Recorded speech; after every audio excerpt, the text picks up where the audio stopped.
Hey there, Apano here, and I am back with another video. In the last video, I went through how to add character animations. In this video, I'm going to show you how to add a state machine along with a few of the collision boxes and stuff required for you to have so that our character can stand on the stage. This video will be basically like a part 1. It will be broken down into half, as the other video will go through more of the states and things more specific to platform fighters. So without further ado, let's continue the video. Alright, so the first thing we're going to need to do is actually name our character. We're going to name it Fox. I like to do all caps because it makes it easier for us to see this when we're going back to this. The next thing we're going to now add is a collision shape. So go over here, type collision shape. It was there. And what this is going to act as is our collision into the stage. So when we actually stand on the stage, this box is what's going to allow Fox to stand on it. So we're going to resize this. And if you want to enable this grid, all you have to do is click on this symbol over here. You can also tap Shift plus G. And you basically want this to fill Fox's shape, roughly. If you want to change the resolution of the grid here, what you can do is go to configure snap and then change the grid offset. So in this case, I can change this from 8 pixels by 8 pixels to 2 pixels by 2 pixels.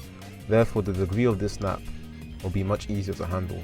So now I can actually align the hitbox with Fox's feet.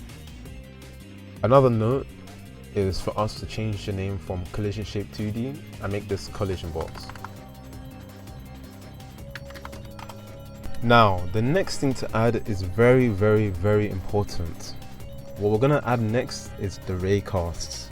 This is what's going to allow us to be able to detect whether or not Fox is on the ground and whether or not Fox is able to detect the ledges. So we're going to add a child node and want to call it a node 2D. And under this node 2D is where we're going to add our Raycast. This is basically going to be like a folder. So I'm going to call this Raycast. And then under this, I'm now going to add Raycasts. So Raycast 2D. Basically just duplicate this a few more times. Now these different Raycasts have different roles. 2 of these are going to be at Fox's feet, and the other 2 are going to come out from in front of his eyes and behind his head. So I'm just going to name them quickly.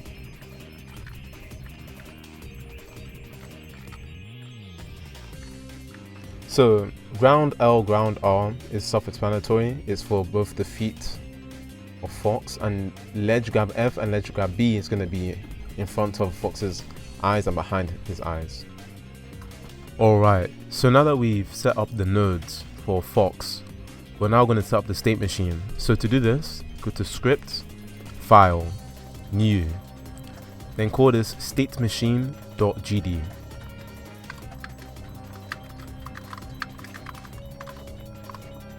Then copy the code I'm about to paste. Alright, this is the code. It should be in the description because typing this all out, it's going to be long. So check the description, it's probably going to be there.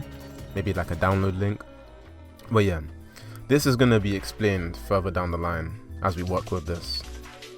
The next thing you're now going to need to do is click on Fox, add a new node, and we are going to add a node, just a regular node, and then we're going to call this state machine also, and then drag it just on the Fox so that it's clear that it's there. Then from here, what you're going to want to do is add a script to the state machine node that we just added. So click on state machine, then add script. And we're going to want to call this StateMachineFox.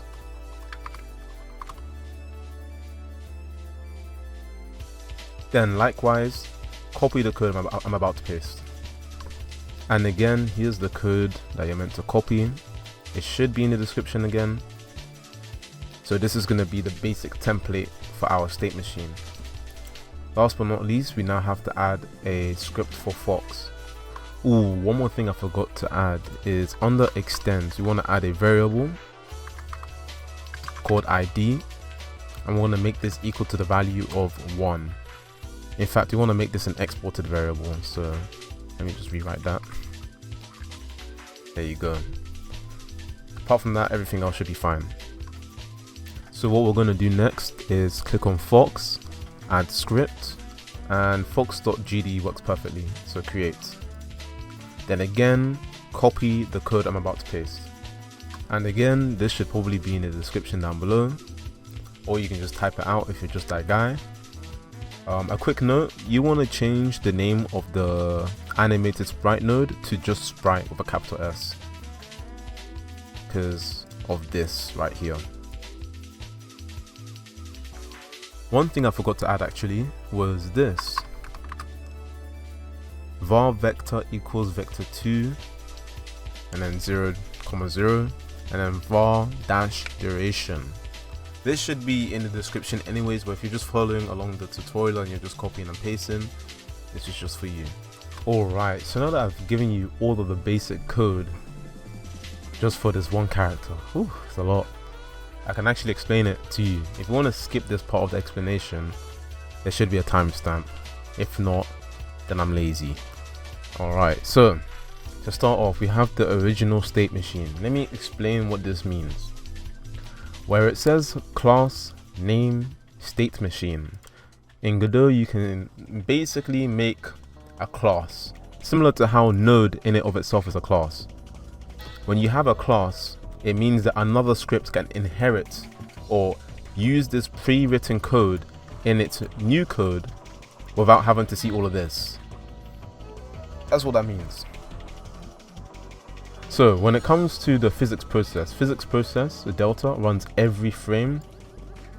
So it is saying that if the state is not equal to null, if it does have a value, then run all of this stuff.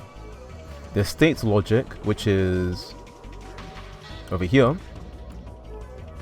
is going to run the state logic if there is a state, and it's going to create a variable called transition, which is just a shortening of get transition. And what get transition does is it does what it says it's going to do. It's going to get a transition that you put into it. So if the transition is not equal to null, aka if the transition does have a value, we're now going to carry out this program set state, and the value we're going to put in set state is the transition that's been given to the transition to transition into.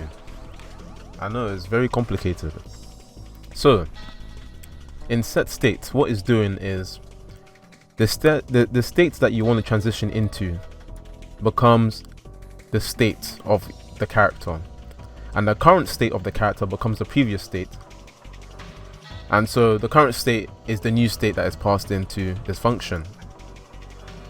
And then it's saying that if the previous state is not equal to null, aka if the previous state is equal to the previous current state, so let's say you're in standing, right?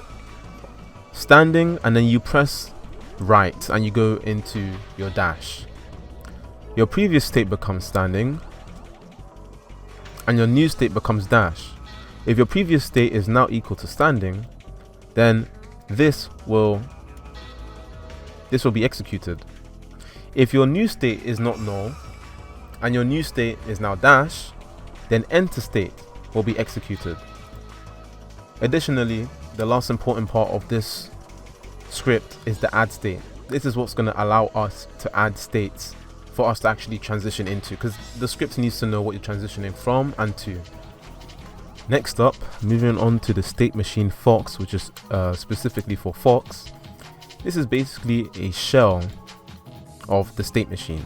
So this is like a template that is carrying over from this state machine. So whatever we put in here won't actually affect the original state machine and can only be used for Fox. This, however, the states include. This is basically a way of creating an array so that in certain states the same code will execute. For example, you can have something that says if states include, for example, up air, down air, back air, forward air, then the aerial code will run. Since if you're doing an attack in the air, you're still going to be in the air, so you also need to have the movement of being in the air. Last but not least, I'm going to explain to you what the Fox script does. You should probably listen to this bit if you skipped the last two, because this will relate whether you're using a Fox character or any original character that you have.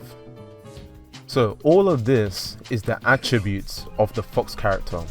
The run speed, the dash speed, the walk speed, gravity. These are all attributes that are actually in the original Smash Bros game, but I converted it into GD script. As for frame, this is going to be our frame counter. In fighting games, you have something called frames. And if you're watching this, you probably already know. So let's say Fox's up air is 10 frames. This update frames function is going to add to frames every frame. That's what delta means. So every frame is going to go 1, 2, 3, 4, 5, 6, 7, 8. Because it's increasing, we can then execute code that says if frame is equal to 10 whilst the up air is happening or up tilt is happening, then the hitbox is going to go away and we're going to change state back to standing after you've done your attack, or back to air if you're doing an aerial attack. The turn function, what this does is it flips the sprite of the character, so that if you're moving to the right, if this is true, then actually if this is false, if direction equals false, then it will face to the right. If direction equals true, then it will face to the left. Apart from that, there's nothing really special. You have the ready function, you have the process, the physics process function. This doesn't have to be populated yet.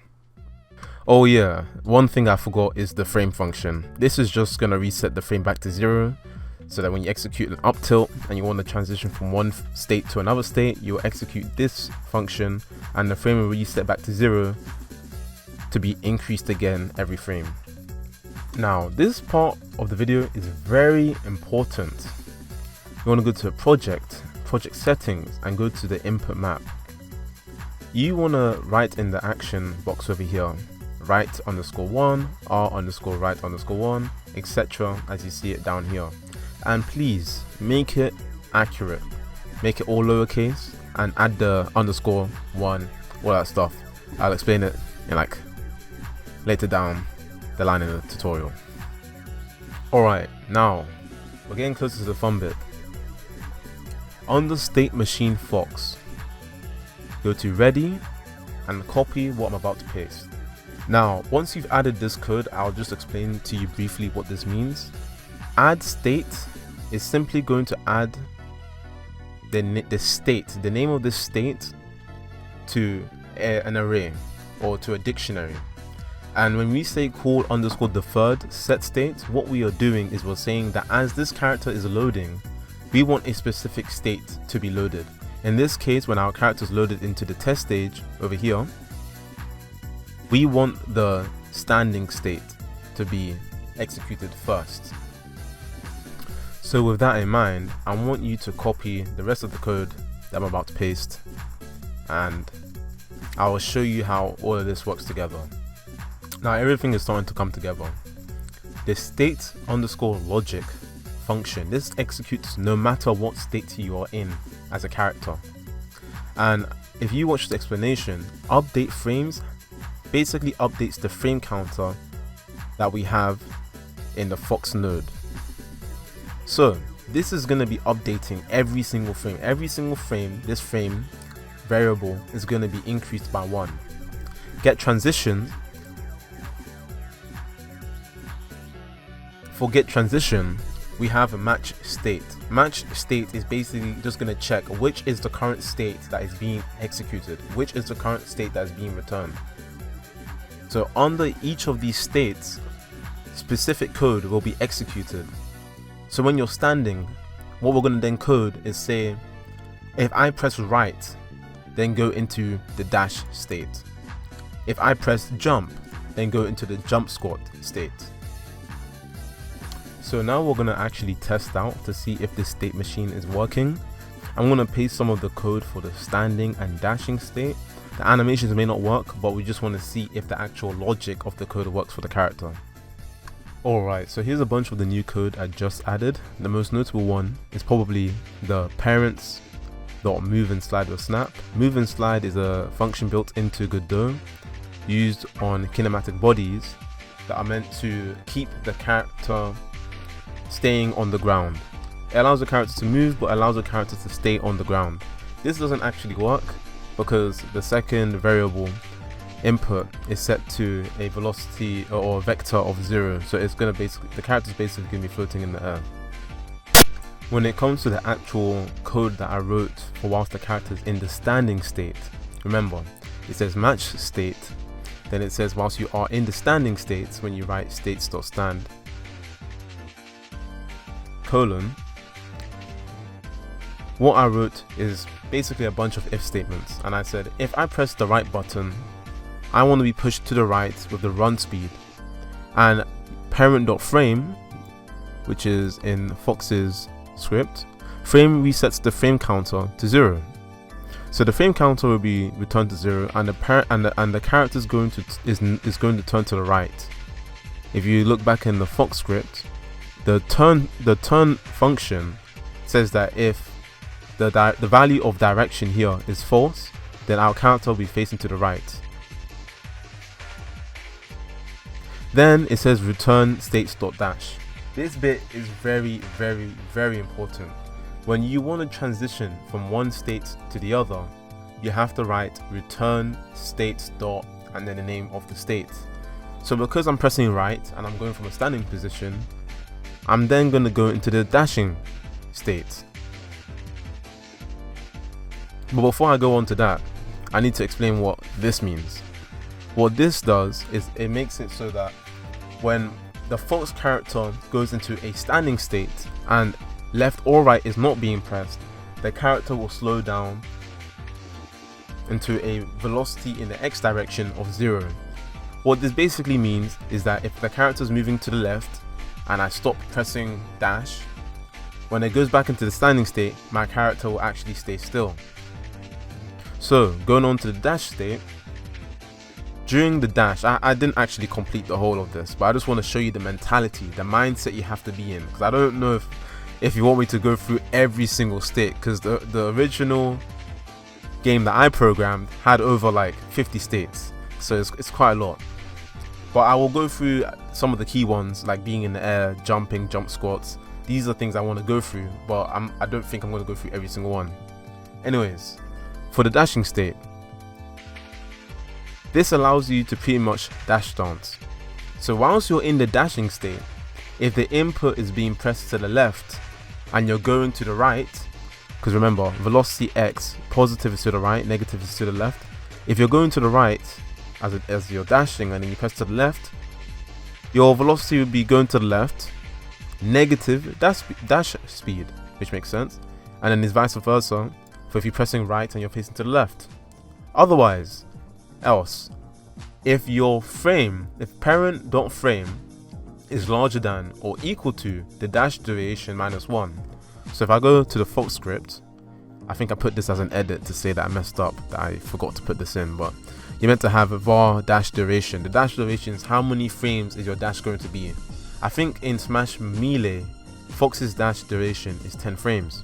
So I'm basically saying if the character's frame timing reaches up to 10 frames, then return to the stand. These are the tools you're going to need when it comes to programming a state machine for your character in a platform fighting game. You're going to have to make use of the frame timing. You're going to have to make use of return states dot and then the name of the state. And then you're going to have to make use of your character's different variables that you've decided to come up with, or the ones that you've decided to copy from me. Whew. Okay, now it is finally time for me to demonstrate what the game looks like. It's gonna be very bad, but it's the basic template that we're gonna build upon throughout this tutorial series. So just as a disclaimer, I actually gave the inputs for right 1 and left 1 so that I can move left and right. I'm going to start the game. Alright, now before I actually show you how to play the game and show you that Fox is working, I forgot to actually demonstrate how you're meant to add them to this main stage. The way you do that is by clicking on test stage, and then you click on this link over here where it says instance child scene, or you can right click on test stage and do the same thing. From there you'd want to add Fox.tscn and then drag him down to the stage just like that. Alright, continuing with the tutorial. It's a bit tiny, so let me just make this bigger. And as you can see, my character is dash dancing. If I do it too fast, my character doesn't turn around because I didn't program that yet. But as you can see, the dash length is quite good. It looks quite accurate to what Fox would have in Smashville. So this is the basic idea of being able to program a state machine. In fact, I want to give you a little bonus clip for the end of this tutorial so that I can demonstrate to you even clearer the effects of having a state machine. Alright, so as an extra bonus clip before I end the video, I want to demonstrate to you the effects of having a state machine. And this part is actually quite important. I don't know why it's a bonus. This should just be part of the tutorial. But anyways, what you want to do is go to Fox and add 2 nodes. One of them we're going to... Actually, they're both going to be labels. And then duplicate that. So one of them we're going to call frames, and the other we're going to call state. And for state, I might want to just put it above Fox's head, and for frames, I might just want to put it above the states. So let me just put in some test text. Let me just put in like 45. Let me just align this in the center. Same with the state. Okay. Alright, that looks perfect. Alright, and the next thing that we're going to do is go to the Fox script, and under the physics process, what I want you to do is to type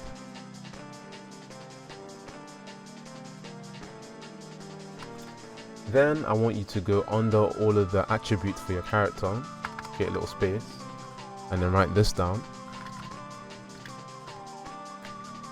Once you're done writing this, then go back to the state machine, scroll up, under transitions, write parent dot state dot text equals str state. So now if I run the game and I put in full screen, you can see the frame counter is increasing every frame, and every time I move, it resets. And if I do a dash dance real quick, you can see that the state, the number at the bottom, is switching between 4 repeatedly. So this is a more visual way of learning how state machines work. And I'll see you in the next video. Peace. Alright, so for the next video, I'm probably going to focus on trying to polish the states and add more states and actually get the animations working with the state machine that I've introduced to you in this video. Hope you enjoyed the video, and if you did, subscribe, give it a like, and I'll see you in the next one. Peace.